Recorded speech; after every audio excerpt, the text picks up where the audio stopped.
back to song 3. I think the world is like really fucked up right now. I mean, we have people with Lego heads and people who stand at 45-degree angles, dictating how you should live your life.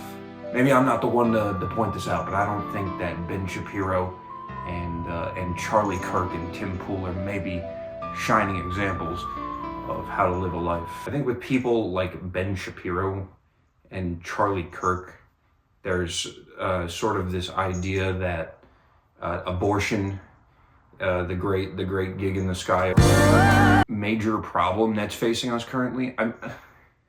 Have you looked at like the homeless like population? Like, have you seen Texas taking away trans rights? Have you seen that you can't go outside in Lego City without somebody saying hey? There's always sort of, with commentators like this, a gotcha moment that they think they can entrap people in. Working multiple jobs, having to raise a family, and all these things. I feel like that's a big problem here that people don't really talk about. Sure. So if you want a ticket into middle-class America, put a mom and a dad in a home.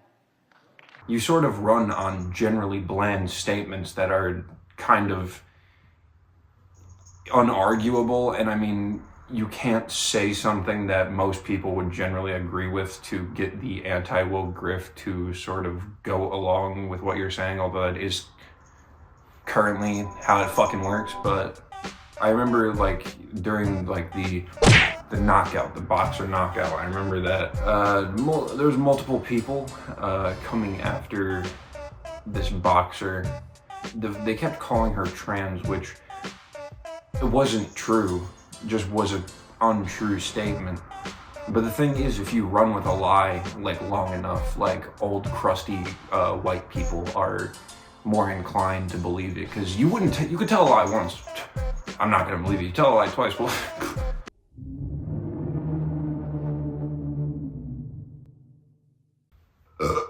Listen, I'm not gonna listen to a white person who has lived 5 years of life in a 40-year time frame to dictate how I'm gonna live mine. And considering we are plummeting further down the Nazi pit, with my heart goes out to you, and the fact that white people are now using that as a scapegoat to I don't think that maybe we're going down the right path currently. You can talk about how we have concentration camps, how we had concentration camps, how we are deporting everybody in the country that is a POC, that is the exact same thing that Hitler did before, you know, the most like blatantly obvious fact to a person who is anti-woke, so to speak, but it doesn't faze them, because I think there's sort of a shittiness in their life that they're so uncomfortable post-coronavirus that they had to wear a mask like a Gitmo prisoner, that they have to look to someone who shares their same Nazi ideas. And I don't think that this is ever going to go away. By far, it's going to get marginally worse, considering I am also afraid to leave my house because I don't want to dress in a certain way as to offend white people and maybe get attacked.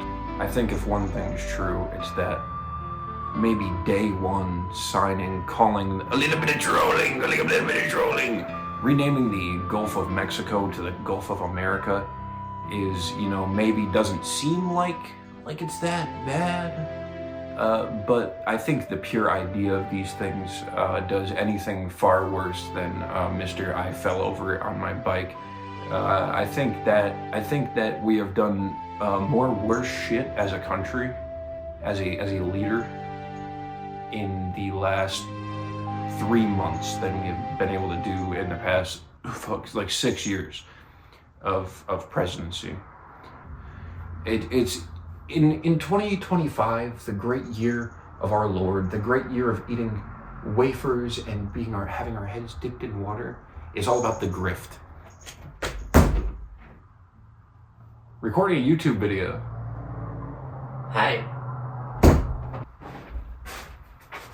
It's mine.